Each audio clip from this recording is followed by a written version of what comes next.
Hello, and so this recording there's going to be a couple of points that it switches to a different sound, like it is kind of now, because I had to record it a couple of times, because I noticed as I'm editing that it cut off, and then all of a sudden nothing else was recording.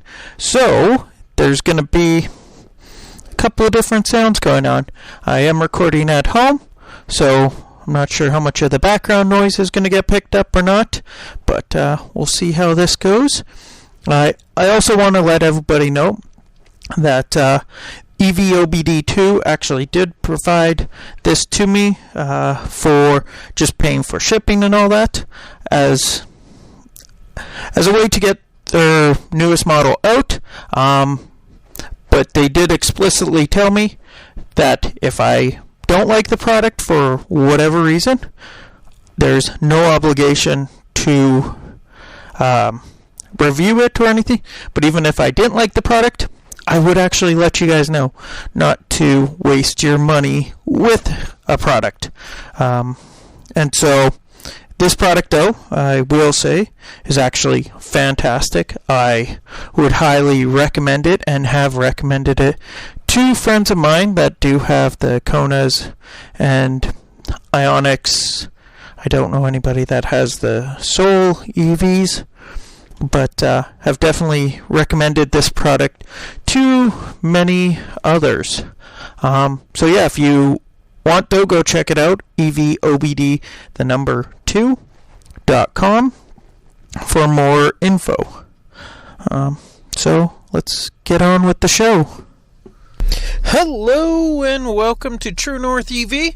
I'm James, your host, and today we are actually going to be talking about a great sort of new product. It's a version 2.0 of EVOBD2. So I'm going to put the link in the description for it. So in previous episodes, I've talked about trying to get more info on the batteries using different apps on my phone and using Bluetooth OBD2 sensors, or not sensors, plugins. And so we got EVOBD2. They're based out of Montreal, Quebec. Great little company. So I did an unboxing a couple weeks ago. Put it up on YouTube if you want to kind of see what it looks like and everything like that. I'm going to do another video showing what it looks like inside the car. It's a lot smaller than I thought, but it's the screen is super visible. All the info that I want is super visible, super easy to read. So with that, we'll kind of get right into it. So I just kind of reading off the instruction manual to better explain it. So I actually have it set up kind of right in my little cubby hole that the Kona has. It's a lot smaller than I thought, so it actually sits in there really nicely. Doesn't cover up the USB plug or the auxiliary plug. The main screen I have it on actually says the battery percentage. So I have on my main cluster, it says, like on my car right now, it's at 286 kilometers. Which is nice to know, and they got just that normal fuel gauge kind of looking deal where it says sort of how much you got. So I got about 3/4 of a battery, but then I can look down and I right away know I got 73% battery left. In that same screen, so it's top tells me the battery left, so 73% battery left. Then right underneath it in the middle, it says that I'm average consumption right now is 17 kilowatt hours per 100 kilometers. And then I got 274 kilometers estimated range. Now, the big difference between the range that it says on the car versus the range that it says on the EVOBD2 is the car goes off, I believe it was every,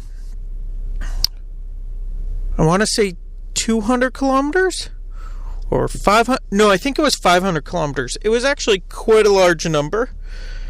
But this goes off every 50 kilometers type deal. It's doing that constant check to see how much battery you're using.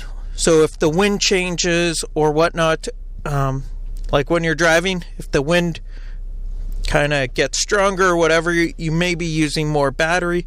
Or if the wind actually lightens up a bit, then you'll use less battery. It's also great if you actually have the roof rack on, and even just the roof racks by themselves are going to actually reduce the range, so you'll get a more realistic range with the EVOBD2. So, with version 2.0, which actually just came out end of November, so that's November 2020, just in case people are listening in 2021 or whatnot, there is a couple new screens on it. So it's a recent based GOM, guess-o-meter. So that's at 274 kilometers that it says. So unlike the vehicle's GOM, guess-o-meter, which indicates the remaining range with a calculation based on hundreds of kilometers, the display's GOM bases its calculations on the last 50 kilometers or 30 minutes traveled. The recent base GOM prediction can thus give a better idea of the remaining range if vehicle consumption and driving conditions differ or change suddenly. So yeah, again, using the example of a roof rack, if you're going camping or whatever, you actually have something up there. With the vehicle's GOM guessometer, it's going to give you a much higher range than you'll actually be able to do, just because of the wind resistance, where the EVOBD2 will give you a more realistic, accurate range. So I've been using the EVOBD2 for, I think we're going on 2 weeks now, 3 weeks. And the way I've been doing it is I always just go with whoever has the least amount. That's the one I'm going to trust more. Because it's better to be safe than sorry. So the other new screen, one of the other new screens for version 2.0 is the trip and average speed info. So this is the information on the current trip, such as the average speed traveled, which is not shown on the vehicle dashboard. The vehicle has only an accumulated trip memory, but no single trip info. So no trip B. So that shortcoming is filled with the EVOBD2. Me personally, I've never actually understood why you want the average speed. I'm sure there's certain people or certain situations where you would want to know that. But another new screen is cell voltages. So I'm going to go find the screen right now. So the cell voltages, it shows your maximum, your minimum, and differential voltage of the high voltage battery cells. So all the little individual cells in the battery pack. So right now I'm parked and everybody seems to be equalized. So the maximum voltage is 3.82 and the minimum voltage is 3.82. So it's all the same.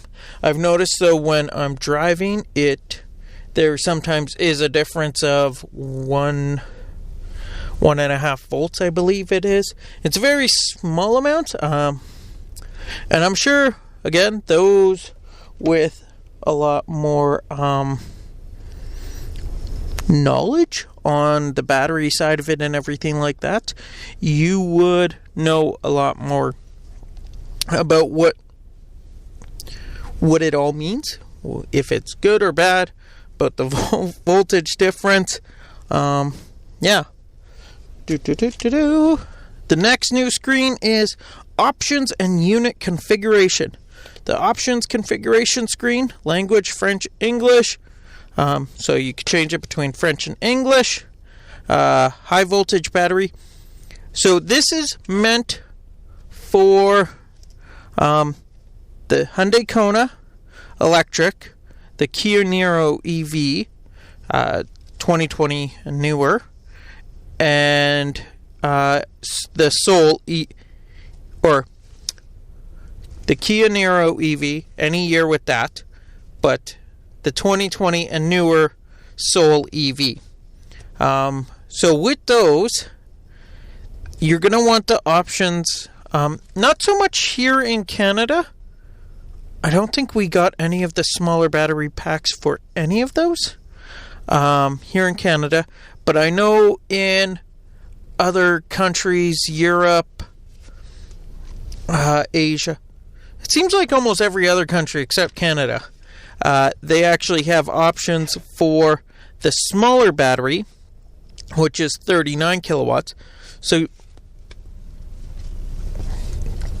you can actually change it to either be the 64 kilowatt hour or 39 kilowatt hour battery, just so you get a more accurate reading as to your range and everything like that. Also imperial system units, miles or kilometers, which I know some people actually just prefer miles information. Some people might prefer kilometers. I personally keep it all in kilometers. And obviously degrees, Fahrenheit and Celsius, which actually, so this also will tell you what the battery pack temperature is. So right now it's -2 outside. I pretty much did a 5-minute drive. I'm actually at the Forks here. So my battery didn't warm up all that much. So it's sitting at -1.3. But this actually, it does show the interior. There. So it actually shows what the temperature is for. There's one screen that says the battery percentage, which is 73%, the battery temperature, which is 1.3 or -1.3 Celsius, and the temperature inside the vehicle, which it says is +20. So I'm actually gonna turn this off because it's getting warm in here.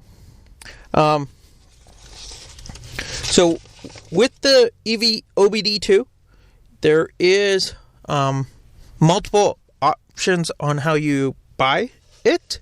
So you can just buy the screen itself, or you can buy the screen with the Bluetooth OBD2 connector. If you have your own Bluetooth OBD2, if there's certain ones that is meant or that this connects better to. So if you go onto the website, you can actually see a list of the ones that will work with this. I think others will, but it's not, you might not get all the information.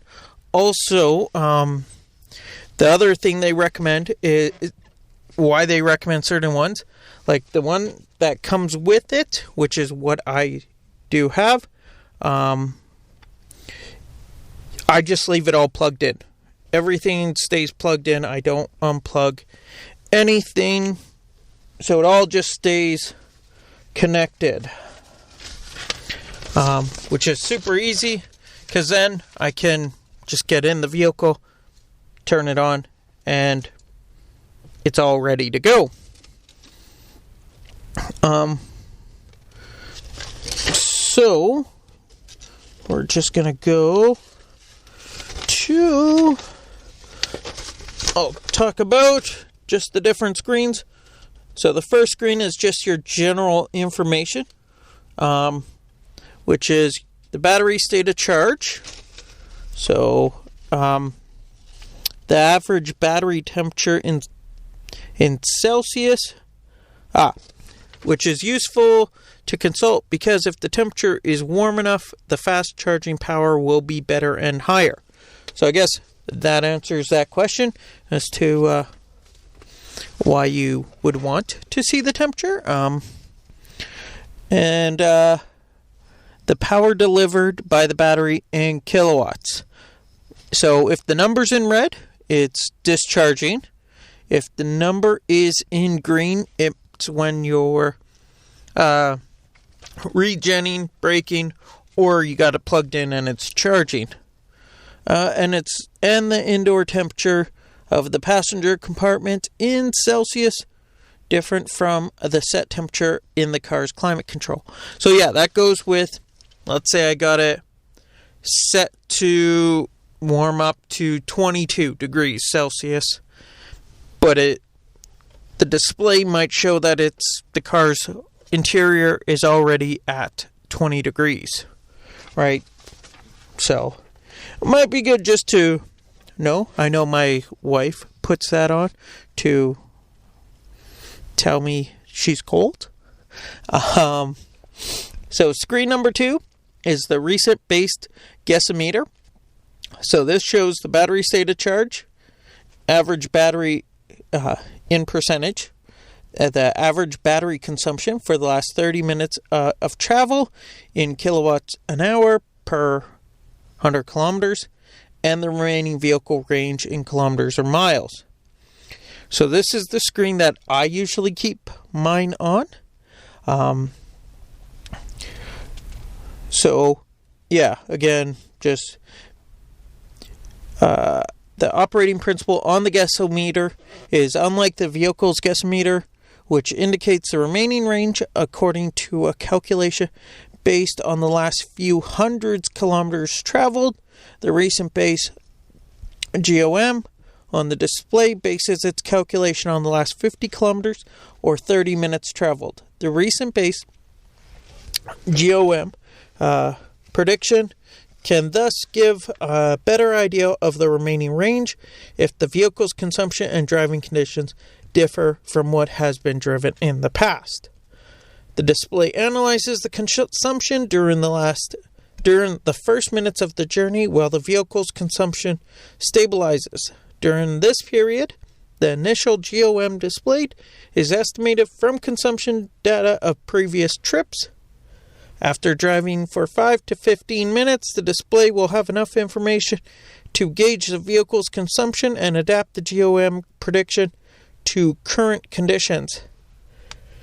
If consumption is greater than usual, the recent base GOM will adapt faster than the vehicle's GOM, and the remaining range will decrease more quickly. Conversely, if the fuel, or I guess not really fuel consumption, if the energy consumption is lower, the recent based GOM will decrease more slowly, and the remaining range could even increase, which the vehicle's GOM does not do. So they go with the case of increased consumption. Again, with the roof racks and skis and all that. They got a couple of cases here. But what I've also found is actually, we had a couple of days here that it got really cold out. So, and I didn't have the car plugged in. And because we went from a kind of milder winter day to like a really cold winter day, the range that it showed on the car's screen was a lot higher than what it showed on the EVOBD2.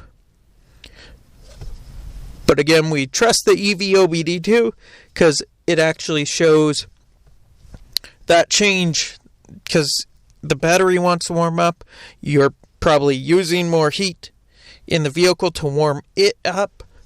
So it's seeing all those changes a lot, or seeing and reacting to the changes a lot quicker than the vehicle is.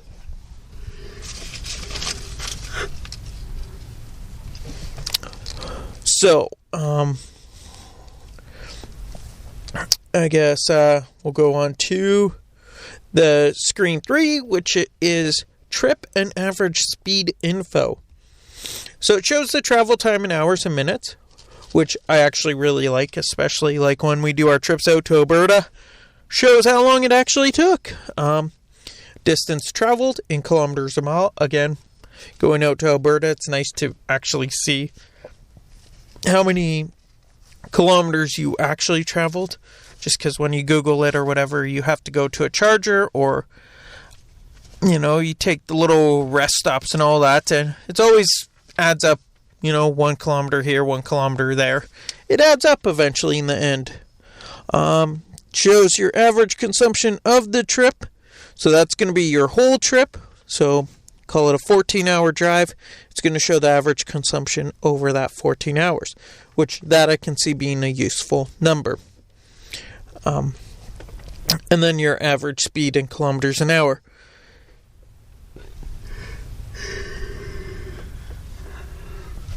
So your average speed is calculated using real time and count stops. Prolonged stop reducing the average speed. This screen fills the shortcoming of the vehicle, which only offers cumulative trip information. No trip B for a single trip. The trip information on the EVOBD2 display can then be viewed as a single trip, and that of the vehicle relates to the cumulative trips. At the start of the trip, you must drive at least 1 kilometer before the data is displayed. Note that the start of the trip starts at the first transition of the vehicle odometer and is shown as the distance 0 kilometers from which the trip is counted in distance and time. So, I guess, let's say you do 10 kilometers, it's actually going to be 11 kilometers then. Which, not a big deal. So, screen 4, which is the high voltage battery, so that's your big battery underneath the vehicle. It shows the battery voltage in volts, average battery temperature in Celsius, power delivered by the battery in kilowatts. Again, when it's red, it's discharging. When it's green, you're charging or regenerating. So using the regen paddles or brakes or whatnot. And your battery heating temperature in Celsius. It increases when necessary at fast charging to improve charging and optimize your costs. So that's going to be when the warmer the battery is, when you pull up at that DC charger, the faster it's going to take the charge, thus giving a much quicker charge. So then you can be done sooner. The other screen, so we're at screen 5, is the 12-volt auxiliary battery. So it's got the... we're going to go to it.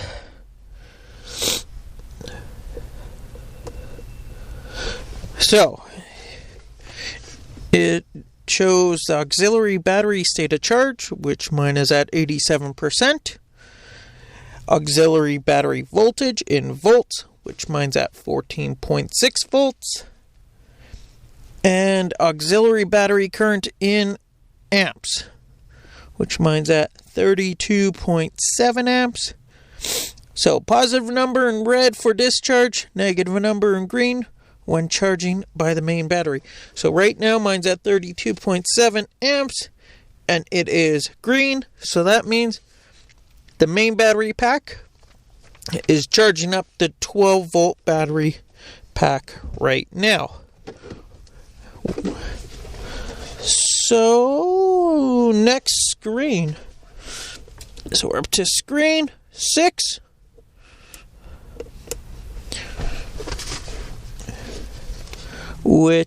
So this is the battery cell's voltage. So your maximum voltage of highest cell in volts, which still is at 3.82. Your minimum voltage of lowest cell in volts, still at 3.82. And the difference between maximum and minimum cell voltage in volts. The voltage difference should be as small as possible, under 0.1 volts, if the cells of the high voltage are well balanced and managed by the vehicle's BMS. So given that, I guess I haven't seen a 1 volt difference. I'll have to actually pay attention to the screen a lot more. So, yeah. Then we got screen 7, which is the cumulative energy. This is the total cumulative energy charged in the battery. So that's through recharging and regeneration in kilowatt hours, which represents the total energy charged in your vehicle since it was put in service. And then it's also the cumulative energy discharged that the battery has used, traction, air conditioning, heating, and kilowatt hours since commissioning. Note that it is normal for the charged energy to always be greater than the discharged energy, since there is always energy loss using a battery. So I am sitting at... So I'm sitting at 393.2 kilowatt hours charged and 393.8 kilowatt hours discharged. So I don't know how that works, that my discharge is higher than charged. I got magic power somewhere down the line, which is interesting. Maybe that's when they put the battery in, there was a little bit of power in the battery. I don't know. So, the next screen, screen 8, is the energy counter. Yeah.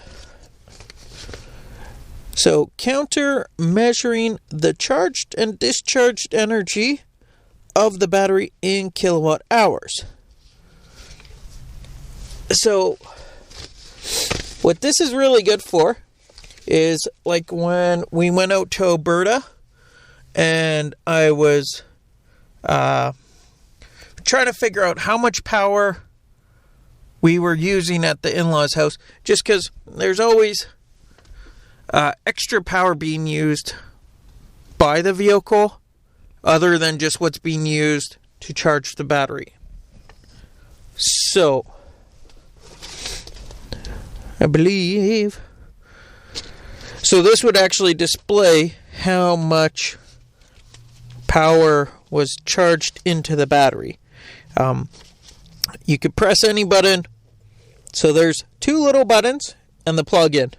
The plug-in is just your normal USB-C So it kind of plugs in at the bottom, and there's two little buttons on either side of it at the kind of bottom of the screen. So you can press any of those buttons and it resets. You plug in, then it will show you how much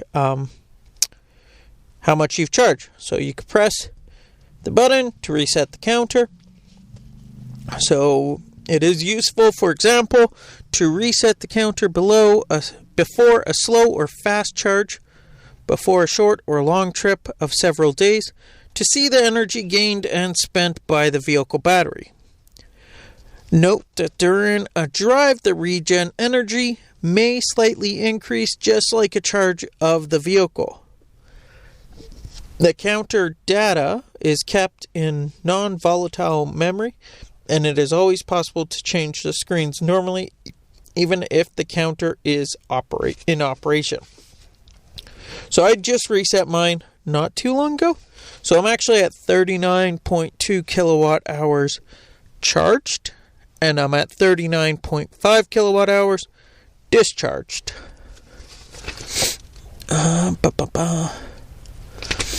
So screen number 9 is the state of health and operating time. So the state of health of the battery, of the high voltage battery, SOH in percentage. So the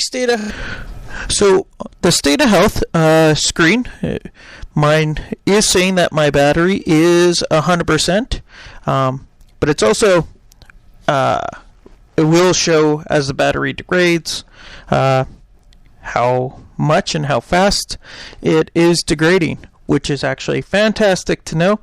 For those that still are under warranty, I know in the States, some of the Konas came with a lifetime battery warranty.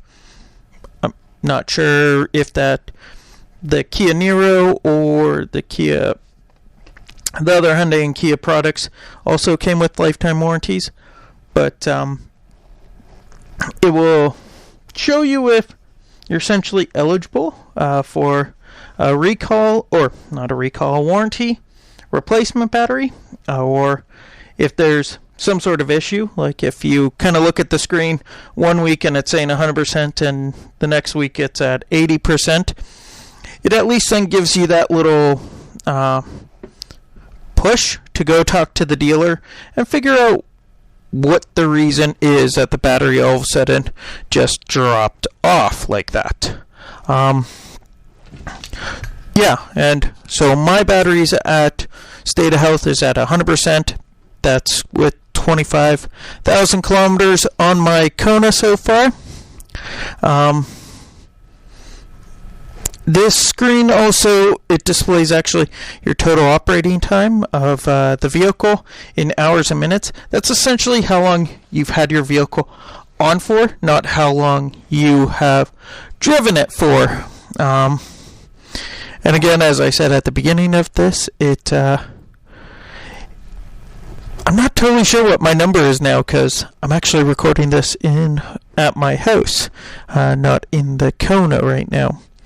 The next available screen is going to be your options and unit configuration screen. This screen you actually access by pushing one of the two little buttons on it.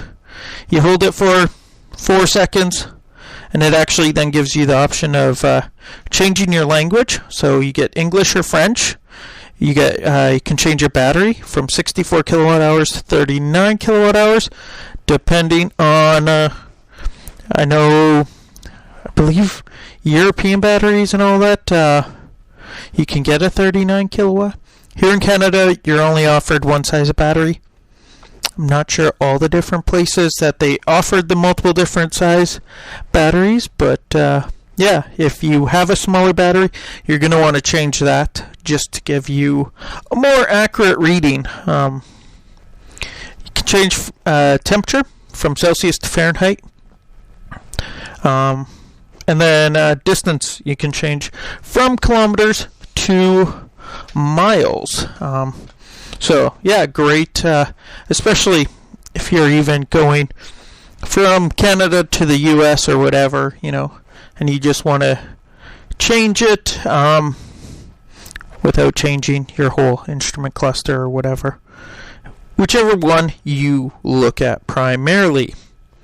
So I do thank you guys again so much for your time, your patience, your understanding that this part is going to sound a little different. There may be a little overlap. I'm going to try to edit that out as much as I can. But yeah, if you guys want more info on the EVOBD2 display, you can go check them out at EVOBD2, the number.com. You can go order one, pick up the screen, see what it looks like. I know it kind of looks bigger in the screen, or like when you look at it on the computer or whatever. It is small-ish, which when I first opened the box, again, it looked almost too small. Looked like it was going to be hard to read. And I got mine now tucked away in a little pocket where the phone normally would go, and I can see the display perfectly fine. I could read it while not having to move or anything. I know I've seen the displays put in multiple different spots inside various Hyundais and Kias. It's got double-sided tape, so basically find the spot you like, stick it on. But yeah, it's, I guess, just a little heads up that when you actually get the product, it is smaller than you may think, but it's actually a very clear screen, super easy to read. Now, with Carbon Plunk still going on, you could still go donate, go help out there. That's Sun Country's, I guess, offshoot. But great little program going on there. And just quickly looking at my notes, see what else I need to add. Go check out Kilowatt's podcast or EV Resource. Those guys actually have way more news side of it, way more knowledgeable on the news side of it. With that, yeah, if you guys want to get a hold of me, you can leave a voice message on Anchor. You could tweet me at EV_North. You could check out the Facebook at True North EV, or even check out YouTube at True North EV. I think True North EV podcast. One of those will get you to us. I don't throw these podcasts up on YouTube, so it's just extra content. There's actually the unboxing of the EVOBD2 is actually up on YouTube. So if you want to go check it out, I kind of show size comparisons and all that, kind of show what's coming in the box and all that fun stuff. Yeah, you guys can also email me at truenorthev@gmail.com or truenorthev podcast at gmail.com. Either one of those comes right to me. Yeah, and again, last episode of the year, so it was a great year, especially for the podcast, chatting with some of you guys out there that have different electric vehicles, and hopefully gonna get in touch with more. I got a few different ideas in my head for where to take this podcast in the next year. So we're going to see where 2021 takes us. And yeah, thanks for listening, everybody. Bye.